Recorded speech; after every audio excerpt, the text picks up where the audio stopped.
السلام علیکم ورحمۃ اللہ وبرکاتہ۔ الحمد للہ رب العالمین وبہ استعین واشہد ان لا الہ الا اللہ وحدہ لا شریک لہ واشہد ان محمدا عبدہ ورسولہ اما بعد۔ اعوذ باللہ من الشیطان الرجیم۔ قال اللہ عز وجل وَإِذْ أَخَذْنَا مِيثَاقَكُمْ وَرَفَعْنَا فَوْقَكُمُ الطُّورَ خُذُوا مَا آتَيْنَاكُمْ بِقُوَّةٍ وَاذْكُرُوا مَا فِيهِ لَعَلَّكُمْ تَتَّقُونَ ثُمَّ تَوَلَّيْتُم مِّن بَعْدِ ذَلِكَ فَلَوْلَا فَضْلُ اللَّهِ عَلَيْكُمْ وَرَحْمَتُهُ لَكُنتُم مِّنَ الْخَاسِرِينَ۔ گرامی قدر احباب، دوستو، بھائیو، بزرگوں، عزیزو، جیسا کہ آپ سب جانتے ہیں کہ اللہ کے فضل و کرم سے قرآن مجید کی دوسری صورت سورہ بقرہ، سورہ فاتحہ کے بعد پہلی صورت سورہ بقرہ دھیرے دھیرے پڑھ رہے ہیں۔ اس میں آیت نمبر 62 پڑھ چکے ہیں پچھلے ہفتے، اور انشاءاللہ آج آیت نمبر 63 اور 64 پڑھیں گے۔ بنی اسرائیل کا، قوم یہود کا تذکرہ چل رہا تھا، اور درمیان میں اللہ تعالیٰ نے اس بات کا اعلان فرمایا کہ اللہ کے یہاں کامیابی کا نسخہ کیا ہے؟ ایمان اور عمل صالح۔ کوئی آدمی اپنے دعوے کی بنیاد پر یا اپنے نسب کی بنیاد پر یا اور کسی بنیاد پر کامیابی نہیں پا سکتا ہے۔ اس اصول کے اعلان کے بعد پھر اللہ تعالیٰ نے ان کا ذکر شروع کیا دوبارہ، اور ان کو بعض چیزیں یاد دلائیں۔ قرآن پاک کا طریقہ ہے وَإِذْ کہہ کر جب کوئی بات شروع کرتے ہیں تو گویا ایک نئی بات آپ کو یاد دلائی جا رہی ہے۔ یاد کیجئے اس وقت کو بھی جب، اذ کے معنی جب، وَإِذْ اور یاد کریں اس وقت کو جب کیا ہوا؟ جب اخذنا میثاقکم، ہم نے تمہارا میثاق لیا۔ میثاق عہد، میثاق اردو میں بھی بولتے ہیں عہد و میثاق، وعدہ۔ میثاق کہتے ہیں پکے وعدے کو، پختہ وعدہ۔ عربی میں وثاق کہتے ہیں باندھنے کو، ہے نا، جس کے اوپر اعتماد ہوتا ہے اس کو ثقہ اسی لیے کہتے ہیں۔ وثاق کہتے ہیں بندھن کو، تو اسی سے ہے میثاق، یعنی جس عہد کو خوب مضبوطی سے باندھ لیا جائے، مضبوط اور پکا عہد۔ تو اللہ تعالیٰ نے کہا اس وقت کو یاد کرو جب ہم نے تم سے پکا عہد لیا، بنی اسرائیل، اے یہود، ہم نے تم سے پکا عہد لیا تھا۔ اور اس وقت کیا حالت تھی؟ وَرَفَعْنَا فَوْقَكُمُ الطُّورَ، ہم نے تمہارے اوپر اٹھا دیا تھا طور کو۔ ورفعنا، اور ہم نے اٹھا دیا تھا، فوقکم، تمہارے اوپر، الطور، طور کو۔ طور کا کیا معنی ہے؟ طور کا معنی یا تو پہاڑ، کوئی بھی پہاڑ، اس کا نام طور ہے۔ کہتے ہیں سریانی زبان میں پہاڑ کو طور کہا جاتا ہے، سریانی زبان میں۔ اور بعض لوگوں نے کہا طور وہ پہاڑ ہے جس پر موسیٰ علیہ السلام نے اللہ تعالیٰ نے موسیٰ علیہ السلام سے گفتگو کی تھی۔ ان دونوں میں جملوں میں تھوڑا فرق ہے نا۔ اللہ تعالیٰ نے موسیٰ علیہ السلام سے گفتگو کی تھی، موسیٰ علیہ السلام نے اللہ تعالیٰ سے گفتگو کی تھی، دونوں نے ایک دوسرے سے گفتگو کی تھی۔ کچھ لوگ صرف اتنا کہتے ہیں کہ موسیٰ علیہ السلام نے اللہ سے گفتگو کی تھی، وہ لوگ یہ نہیں مانتے کہ اللہ تعالیٰ بھی بات کرتا ہے۔ تو ان کے عقیدے کی خرابی ہے، اس لیے وہ اس طرح کہہ کے گزریں گے کہ موسیٰ علیہ السلام نے اللہ سے گفتگو کی تھی، یہ نہیں مانتے کہ اللہ بھی بات کرتا ہے۔ کہتے ہیں اللہ کو بات کرنے والا مان لیں گے تو ہمارے جیسا ہو گیا، ہم بھی بات کرتے ہیں، اللہ بھی بات کرتا ہے۔ اتنا نہیں سمجھتے کہ اللہ کا بات کرنا اللہ کی شان کے لائق، اور ہمارا بات کرنا ہماری اپنی ایسی حیثیت کے مطابق۔ تو اس طرح دونوں میں کوئی لیس کمثلہ شیء، بہت آسان بات ہے، لیکن اس کو جتنا زیادہ پیچیدہ بنا دیتے ہیں، وہ الجھا دیتے ہیں ڈور، پھر سلجھا نہیں پاتے۔ تو بہت آسان چیز ہے۔ اللہ تعالیٰ نے طور پہاڑ ان کے اوپر اٹھا دیا۔ عبداللہ ابن عباس رضی اللہ عنہ سے ایک تفسیر یہ بھی آئی ہے کہ طور اس پہاڑ کو کہتے ہیں جس پہ سبزے اگے ہوں، جس پہ ہریالی ہو، اور باقی پہاڑوں، جبل، ان پہاڑوں کو کہتے ہیں جن پر صرف پتھر ہو، سبزہ نہ اگا ہو۔ بہرحال کوئی بھی معنی ہو، اللہ نے ان کے اوپر پہاڑ اٹھا کے ان کے سر پہ جیسے سایہ ہوتا ہے ویسے لا کے پہاڑ رکھ دیا۔ اصل میں یہودیوں نے شرارت کی بنیاد پر موسیٰ علیہ السلام جب توریت لے کے آئے، موسیٰ علیہ السلام طور پہاڑی پہ گئے، اس کے بعد وہاں سے توریت لے کے آئے اور کہا یہ توریت اللہ نے بھیجا ہے، اس کو قبول کر لو، اس میں جو احکام ہے اس پر اپنی زندگی گزارو۔ تو انہوں نے کہا ایسے کیسے مان لیں گے، آپ ایک ایک چیز بتائیے کہ اس میں کیا کیا کرنا ہے، جب پورا ڈیٹیل سمجھ لیں گے اس کے بعد بتائیں گے کہ ماننا ہے کہ نہیں ماننا ہے۔ یہ تو ان کی حالت تھی۔ تو اللہ تعالیٰ کو اس پر ناراضگی ہوئی اور اللہ نے پہاڑ اوپر اٹھا کے لا کے رکھ دیا سروں کے اوپر، ایک دم لگا ہوا نہیں، اوپر، جس سے ان کے دلوں میں خوف پیدا ہو جائے۔ قرآن پاک میں ایک دوسری آیت میں اللہ نے اس کا ذکر کیا ہے، وَإِذْ نَتَقْنَا الْجَبَلَ فَوْقَهُمْ كَأَنَّهُ ظُلَّةٌ وَظَنُّوا أَنَّهُ وَاقِعٌ بِهِمْ، کہ اس وقت کو یاد کرو جب ہم نے ان کے اوپر سائبان کی طرح پہاڑ لا کے کھڑا کر دیا اور انہیں ایسا لگنے لگا کہ اب گرا کہ تب گرا، ہمارے اوپر گرنے والا ہے پہاڑ۔ جب پہاڑ گرنے والا تھا یہ خوف جب ان کے دلوں میں طاری ہوا تو فوراً سجدے میں گر گئے اللہ سے کہ اللہ ہم قبول کرتے ہیں یا اللہ ہم تسلیم کرتے ہیں، سجدے میں گر گئے۔ اور سجدے میں گرے بھی تو ایک چہرے کی جانب، جیسے سجدہ کیا جاتا ہے پورے چہرے کے ساتھ نا، پیشانی کے ساتھ نہیں، تو ایک طرف سے، تاکہ ایک طرف سے دیکھتے بھی رہیں کہ پہاڑ گر رہا ہے کہ نہیں گر رہا ہے۔ آج بھی یہودیوں کا سجدہ ایک جانب کا ہوتا ہے، اس سجدے کو سب سے بڑا سجدہ مانتے ہیں، کیونکہ اللہ تعالیٰ نے عذاب ہٹا دیا اس سجدہ کرنے سے۔ جب سجدے میں گر گئے تو اللہ نے اس کے بعد عذاب ہٹا دیا اور اس کے بعد ان سے عہد لیا۔ کیا عہد لیا؟ اللہ نے کہا خذوا ما آتیناکم بقوہ، خذو، اخذنا بھی آیا اسی سے، خذو ہے لینا، پکڑنا، خذو پکڑ لو، ما آتیناکم جو کچھ ہم نے تم کو دیا ہے، بقوہ پوری طاقت سے، جو کچھ ہم نے دیا ہے اسے پوری طاقت سے مضبوطی کے ساتھ پکڑ لو۔ پکڑنا دو طرح کا ہوتا ہے نا، ایک مضبوطی سے پکڑنا ہوتا ہے، ایک ڈھیلا ڈھالا پکڑنا ہوتا ہے، کمزوری کے ساتھ پکڑنا ہوتا ہے۔ تو جو مضبوطی سے پکڑتا ہے وہ اس پر ڈٹ جاتا ہے، وہ اس پہ جم جاتا ہے، وہ اسے چھوڑنے کے لیے تیار نہیں ہوتا ہے۔ تو اللہ تعالیٰ نے انہیں حکم دیا کہ اس کو مضبوطی کے ساتھ پکڑو، ڈھیلا ڈھالا مت پکڑو، کمزوری کے ساتھ مت پکڑو، اس کو سیکھو، اس کے پر عمل کرو، اس کے مطابق اپنی زندگی گزارو۔ تو اللہ تعالیٰ نے کہا خذوا ما آتیناکم بقوہ، جو کچھ ہم نے تمہیں دیا ہے اسے مضبوطی کے ساتھ پکڑ لو۔ تو ان سے یہ عہد لیا گیا، بنی اسرائیل سے عہد کیا لیا گیا کہ توریت کو مضبوطی سے پکڑ لو۔ اب توریت میں سب سے پہلی اور سب سے اہم بات کیا تھی؟ کہ صرف ایک اللہ کی عبادت کرو، اس کے ساتھ کسی کو شرک نہ کرو، توحید کو پکڑ لو، شرک کو چھوڑ دو۔ وہ یہ عہد اس بات کا تھا کہ توحید کو مضبوطی سے تھام لو اور شرک کو چھوڑ دو۔ اور عہد اس بات کا تھا کہ موسیٰ علیہ السلام تمہارے نبی اور رسول ہیں، ان کی پیروی کرو، ان کی اطاعت کرو، موسیٰ علیہ السلام کی بات مانو۔ تو گویا ان سے جو عہد تھا وہ توحید کو اپنانے کا اور سنت کو اپنانے کا تھا، شرک اور بدعت کو چھوڑنے کا تھا۔ اور قرآن جیسے ہماری کتاب ہے، اس وقت ان کی کتاب تھی توریت کو مضبوطی کے ساتھ تھامنے کا عہد تھا۔ تو اللہ تعالیٰ نے فرمایا خذوا ما آتیناکم بقوہ، جو کچھ ہم نے دیا ہے اسے مضبوطی کے ساتھ تھام لو۔ اس میں جو اللہ نے اوپر پہاڑ اٹھا کے لا کے ان کے اوپر پہاڑ لا کے سائبان کی طرح کر دیا، ان کے اندر جو ڈر پیدا کیا، تو یہ ڈراوا اللہ تعالیٰ کی طرف سے اپنے بندوں کے لیے آتا رہتا ہے، کیونکہ بندے ڈر کے بغیر حق کی طرف نہیں جاتے، کمزوری ہے ان کی۔ اسی طرح سے بندے، جیسے بندوں کو کچھ لالچ ہوتی ہے، کچھ خوف، بعض چیزوں میں حرکت خوف کی بنا پر آتی ہے اور بعض چیزوں میں حرکت لالچ کی بنا پر آتی ہے۔ تو یہ دونوں طرح کی چیزیں ہوتی ہیں۔ تو اسی طرح جیسے ان کو ڈر دکھایا گیا، ہماری امت کے لیے بھی کچھ ڈر آیا ہے، کچھ ڈر ہے، ہوا ڈر ہے، اس امت میں ہوا ڈر پیدا کیا گیا۔ کس طرح سے؟ سورج گرہن، چاند گرہن۔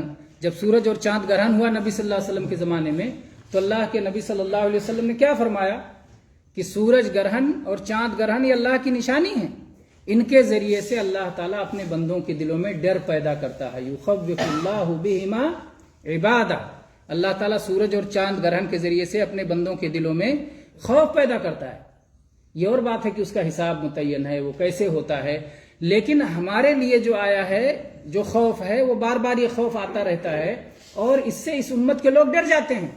اس میں قبولیت کی استعداد زیادہ ہے، ماننے کی استعداد زیادہ ہے، اور ان کے یہاں اس طرح کا ڈر نہیں تھا، وہ اتنے جلدی اس کو قبول نہیں کرنے والے تھے، تو اللہ تعالیٰ نے ان کو اور سخت ڈر دلایا، کیونکہ وہ زیادہ نافرمان اور جلد قبول نہ کرنے والے تھے، اس لیے ان کو ڈرانے کی چیز زیادہ سخت تھی، اور اس امت کو ڈرانے کی چیز اس سے ہلکی ہے، اس لیے کہ اتنے میں یہ امت قبول کرنے والی، ان کے ہاں استعداد زیادہ ہے۔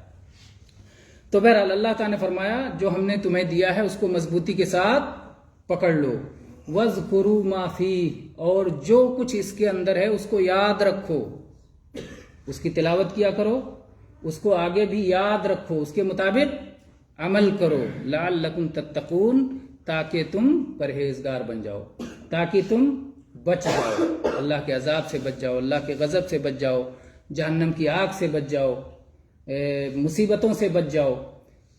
تو اللہ نے کہا لعلکم تتقون، تاکہ تم پرہیزگار بن جاؤ۔ پرہیزگار بننا یہ وہ مقصد ہے جو تقریباً ساری عبادتوں کا مقصد ہے۔ اللہ تعالیٰ نے جب صوم کا ذکر کیا، یا ایھا الذین آمنوا کتب علیکم الصیام کما کتب علی الذین من قبلکم لعلکم تتقون، اللہ نے صوم کس لیے فرض کیا؟ تاکہ تمہارے اندر تقوی و پرہیزگاری آ جائے۔ اللہ نے قربانی کا ذکر کیا تو کیا فرمایا؟ لن ینال اللہ لحومها ولا دماؤها ولکن ینالہ التقوی منکم، اللہ کو نہ خون سے کوئی مطلب نہ گوشت سے کوئی مطلب، اللہ تعالیٰ تمہارے دل کی پرہیزگاری چاہتا ہے، تقوی چاہتا ہے۔ تو تقوی کیسے پیدا ہوتا ہے؟ اللہ تعالیٰ نے کہا کہ کتاب کو مضبوطی سے پکڑ لو اور کتاب میں جو کچھ ہے اسے یاد رکھو، تقوی پیدا ہو جائے گا۔ تو کتاب کو مضبوط پکڑنا یہ خود عبادت ہے، کتاب کو یاد کرنا، اس کے مطابق عمل کرنا یہ بھی عبادت ہے، اس کے انعام میں اللہ تعالیٰ آپ کو متقی اور پرہیزگار بنائے گا، تقوی بھی عبادت ہے۔ تو ایک عبادت کے انعام کے طور پر اللہ تعالیٰ اگلی عبادت کی توفیق عطا فرماتا ہے، یہ انعام ہے۔ عبادتیں دوسری عبادتوں کے لیے موقع پیدا کرتی ہیں، آمادگی پیدا کرتی ہیں دلوں میں۔ اس کے برخلاف گناہوں کا مسئلہ ہے، گناہوں کا معاملہ ہے۔ جب آدمی ایک گناہ کرتا ہے تو سزا کے طور پر دوسرے گناہ میں مبتلا ہو جاتا ہے، دوسرے گناہ کو کر لیتا ہے تو پھر اللہ سے اس کی دوری اور بڑھ جاتی ہے، دل میں تنگی اور وحشت اور بڑھ جاتی ہے، اور پھر وہ تیسرے گناہ میں مبتلا ہو جاتا ہے۔ اس طرح گناہ ایک کے بعد دوسرے اور تیسرے گناہ انسان کے اوپر لاتے رہتے ہیں، اور نیکیاں ایک کے بعد دوسری نیکیاں اور تیسری نیکیاں انسان کو نیکیوں کی توفیق دلاتی رہتی ہیں۔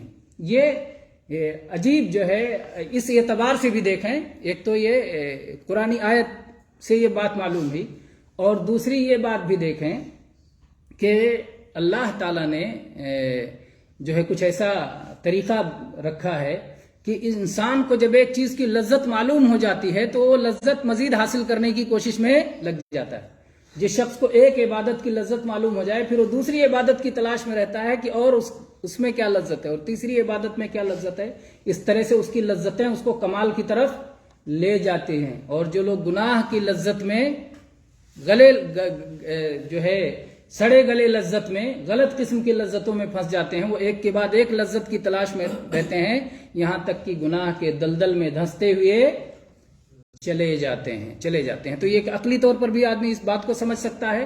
علم کی لذت جو آدمی پا گیا، ایک آدمی آیا، ایک چیز کوئی سیکھا، اب چاہتا ہے کہ علم کی مجلس اسے اور ملے تاکہ کچھ اور سیکھے، پھر اس کے بعد جب اور سیکھ لیتا ہے تو پھر اور سیکھنا چاہتا ہے۔ تو اس طرح جس چیز کی لذت کا آدمی کو علم ہو جاتا ہے وہ چیز مزید حاصل کرنے کی کوشش میں وہ آدمی لگ جاتا ہے۔ ایسے مال کی لذت ہے، ایسے دوسری لذتیں ہیں، آپ سوچتے چلے جائیں۔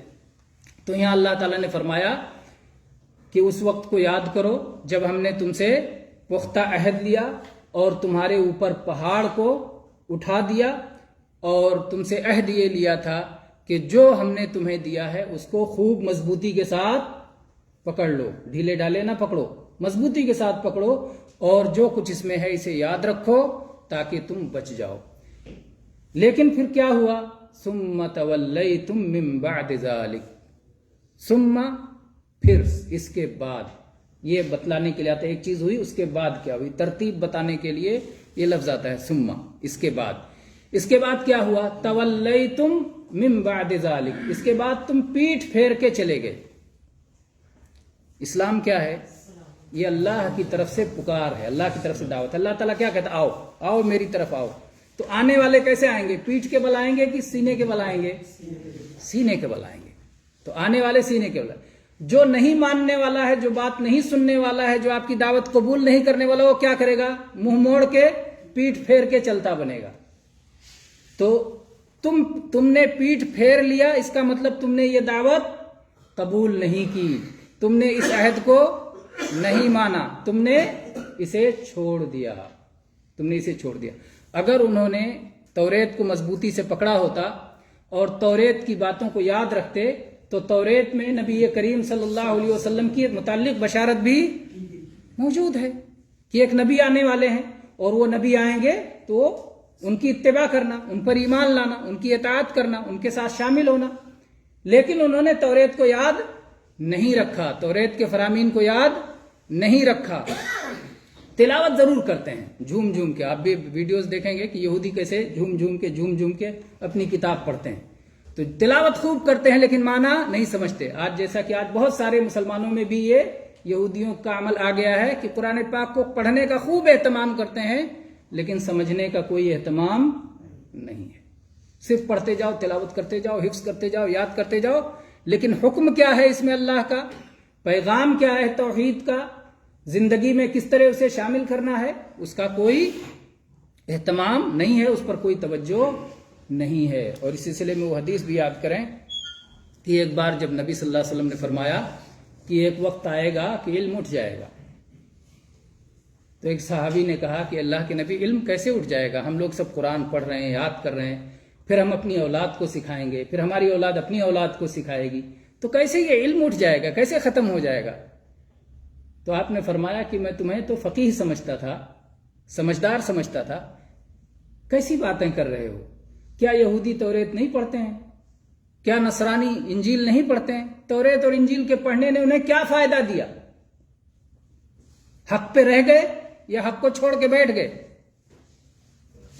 تو حق پہ رہے گا جب آدمی اس کو مضبوطی سے پکڑے گا اور اس کو سمجھے گا اور اس کے احکام پہ عمل کرے گا. صرف پڑھنا مقصود نہیں ہے بلکہ ان احکام پہ چلنا اس سے زیادہ اہم ہے. اسی لیے عبداللہ ابن مسعود رضی اللہ عنہ کی وہ حدیث بھی یاد کیجئے کہ انہوں نے صحابہ کے زمانے کے بارے میں کیا فرمایا کہ اس زمانے میں پڑھنے والے کم، سمجھنے والے زیادہ ہیں. قلیل قراؤنا کثیر فقہاؤنا، ہمارے پڑھنے والے کم اور سمجھنے والے زیادہ ہیں. اور کہا ایک زمانہ ایسا آئے گا کثیر قراؤہم قلیل فقہاؤہم، الٹا ہو جائے گا، جب پڑھنے والے بہت ہوں گے سمجھنے والے بہت کم ہو جائیں گے، بہت کم ہو جائیں گے. تو عبداللہ بن مسعود رضی اللہ عنہ فرما رہے ہیں. تو سمجھ کی اہمیت زیادہ. صحابہ کرام میں لکھنے پڑھنے والے کتنے لوگ تھے جو دیکھ کے قرآن پاک کو پڑھ سکتے تھے یا لکھ سکتے تھے؟ بہت کم تھے. لیکن دین کا فہم، دین کی سمجھ، توحید کی سمجھ، نبی صلی اللہ علیہ وسلم کی اطاعت کی سمجھ، اس کی مثالیں آپ دیکھیں ان کی زندگیوں میں تو حیران رہ جائیں گے. تو یہ فقہ اور فہم ہے جو زیادہ اہم ہے. لیکن آج جب کوئی آدمی دیندار بنتا ہے تو سب سے بڑی کوشش کیا ہوتی ہے کہ قرآن کو دیکھ کے پڑھ لیں. بس سمجھتے ہیں کہ میں نے دیکھ کے پڑھ لیا، میرے بچے نے دیکھ کے پڑھ لیا قرآن پاک کو، یا کچھ صورتیں یاد کر لیا تو بہت بڑا کام ہو گیا. لیکن قرآن کا اصل پیغام کیا ہے؟ توحید کی عبادت ایک ہی اللہ کی اور کسی قسم کا شرک نہ ہو، اس مسئلے میں کوتاہی، اور استقامت، دین پہ جم جانا، کتاب کو مضبوطی سے پکڑنا، سنت کو مضبوطی سے پکڑنا، نبی کے طریقے کو اپنانا، صحابہ کرام کے نمونے کو اپنی زندگیوں کے سامنے رکھنا، یہ ساری چیزیں وہ نہیں سیکھتے. اور اگر کچھ سیکھ بھی جاتے ہیں تو راہ فرار سوچتے ہیں ہر چیز میں کہ اس میں چھٹی کہاں سے مل سکتی، اس میں چھٹی کہاں سے مل سکتی، اس میں رخصتیں تلاش کرتے رہتے ہیں کہ کدھر سے آسانی ہو، کدھر سے آسانی ہو. اور آسانی تلاش کرنے کے لیے کبھی کبھی دوسروں کو ڈھال بناتے ہیں کہ مولوی صاحب کہہ دیتے تو میرے لیے بھی حل ہو جاتا مسئلہ، کہ یہ نہیں ہو پا رہا ہے تو آپ بتائیے کہ اس کی اجازت ہے کہ نہیں، تاکہ مجھے کوئی قربانی نہ دینا پڑے، اگر کچھ ہو مسئلہ تو مولوی صاحب کے سر آ جائے. یہ سوچ جو ہے، یہ سوچ درست سوچ نہیں ہے جس کی اصلاح کی ضرورت ہے. تو اللہ تعالیٰ نے فرمایا ثم تولیتم من بعد ذلک، پھر تم لوگ اس کے بعد میں پیٹھ پھیر کے چلتے بنے. عہد کر لیا، مان لیا بات کو، سجدہ کر لیا، قبول کر لیا، اور اس کے بعد دھیرے دھیرے دھیرے دھیرے جیسے وقت گزرتا گیا پھر غفلت آتی گئی. اور ایسا ہوتا ہے نفس میں، انسانی نفس کی یہ کمزوری ہے کہ ایک ہی حالت میں ہر وقت نہیں رہ سکتا. کبھی نشاط آتا ہے لیکن وہ دھیرے دھیرے سستی میں تبدیل ہوتا ہے، پھر نشاط آتا ہے پھر سستی میں تبدیل ہوتا ہے. اگر یہ نشاط اتنا کس کے نہ بڑھے کہ سنت سے آگے نکل جائے کوئی حرج نہیں، اور سستی بھی اتنی نہ بڑھے کہ سنت کے دائرے سے آگے نہیں. ایک بڑا دائرہ ہے، اس دائرے کے اندر اگر ہے تو سستی بھی قبول ہے، چستی بھی قبول ہے، اور اس دائرے سے آگے نکل جائے تو نہ چستی قبول ہے اور نہ سستی قبول ہے. تو بہرحال اللہ تعالیٰ نے فرمایا ثم تولیتم من بعد ذلک فلولا فضل اللہ علیکم ورحمتہ لکنتم من الخاسرین. فلولا، اگر ایسا نہ ہوتا. لولا عربی میں آتا ہے اگر یہ نہ ہو تو یہ ہو جائے گا، ایسا ہر زبان میں ایسی بات کہی جاتی ہے. تو اگر اللہ کا فضل نہ ہوتا اور اللہ کی رحمت نہ ہوتی تو تم خسارہ اٹھانے والوں، نقصان اٹھانے والوں میں سے ہو جاتے. تو اللہ کا فضل کیا ہے؟ اللہ کا فضل کس کو کہتے ہیں آپ جانتے ہیں؟ آپ کے حق سے زیادہ آپ کو مل جائے یہ فضل ہے، اور بلا وجہ مل جائے وہ بھی فضل ہے. آپ کوئی وجہ نہیں، کوئی سبب نہیں، لیکن آپ کو مل رہا ہے یہ بھی فضل ہے. اور رحمت اللہ تعالیٰ کی جانب سے. تو یہ فضل رحمت سے کیا مقصود ہے؟ مہلت. اللہ تعالیٰ مہلت دیے ہوئے، ڈھیل دیے ہوئے ہے، یہ اللہ کا فضل ہے. یہ نہیں کہ فوراً غلطی ہو، فوراً گناہ ہو اللہ پکڑ لیتا ہے، ڈھیل دیتا ہے، اور یہ ڈھیل اللہ تعالیٰ کی طرف سے جاری ہے. یاد دلانے والے اللہ تعالیٰ بھیجتا رہتا ہے. یہودی جب بھول گئے تو پھر اگلے نبی آ گئے، پھر اگلے نبی. اس وقت نبیوں کا سلسلہ جاری تھا، اور انبیاء ایک کے بعد ایک انبیاء آتے رہے، رسول آتے رہے، یہاں تک کہ رحمت عالم آئے. اس رحمت میں وہ بھی شامل ہو سکتے ہیں. فلولا فضل اللہ علیکم ورحمتہ، اللہ کی رحمت، اللہ کے نبی صلی اللہ علیہ وسلم بھی اس میں شامل ہو سکتی کہ اللہ کی رحمت آ چکی ہے، اسے تم قبول کر لو تو اللہ کی رحمت تمہارے لیے موجود ہے. لیکن انبیاء کا آنا، یاد دلانے والوں کا آنا، یہ اللہ کا فضل اور اللہ کی رحمت ہے. اور اگر جو ان فضل اور رحمت نہ ہو تو آدمی برباد ہو جائے اور خسارہ اٹھانے والوں میں سے ہو جائے. اللہ تعالیٰ سے دعا ہے کہ اللہ تعالیٰ ہمیں بھی اپنے فضل و کرم سے مالا مال فرمائے، اور جو ہماری غفلتیں ہیں، جو سستیاں ہیں، جو بھول ہے، اللہ تعالیٰ ان سب پہ گرفت نہ کرے، بلکہ ہمیں اپنی توفیق سے جو کمیاں ہیں، کوتاہیاں ہیں، اللہ انہیں دور فرمائے، اور ہمیں اپنا سچا پکا موحد بندہ اور رسول اللہ صلی اللہ علیہ وسلم کا متبع بنائے. آمین. وآخر دعوانا ان الحمد للہ رب العالمین وصلی اللہ علی نبینا وسلم.